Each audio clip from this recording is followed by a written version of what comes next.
dirais, il y a deux types d'engagement quand on s'engage bénévolement. On le fait soit par devoir, soit par plaisir.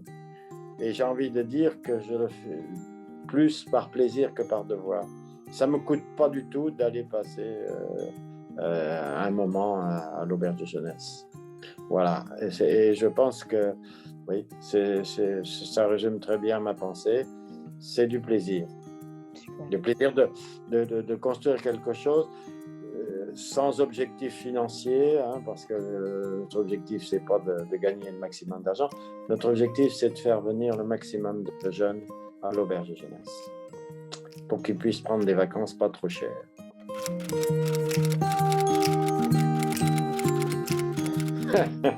Question relativement difficile.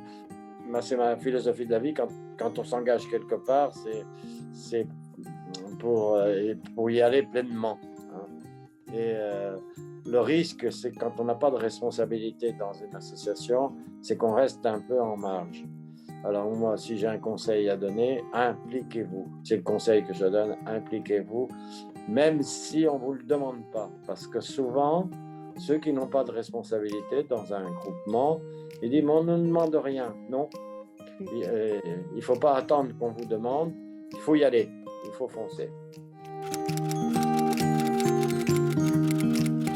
Mon vœu, c'est qu'on réussisse à pérenniser les AG17, les auberges jeunesse. Et on est dans une phase historique un peu compliquée, enfin une phase historique de transition. Et je pense qu'il faut résister. Il faut résister d'abord, hein, parce que ça va être dur, mais aussi il faut créer, innover. Alors, si j'avais un vœu à formuler pour AG17, c'est qu'on innove continuellement pour pérenniser notre action. Sans innovation, je pense qu'on aura des difficultés à rester. J'allais employer le terme sur le marché. Oh, quel affreux mot, mais c'est à peu près ça. Ça, je ne dirais pas. Si, tu peux le dire. Moi, ça m'est égal, j'assume.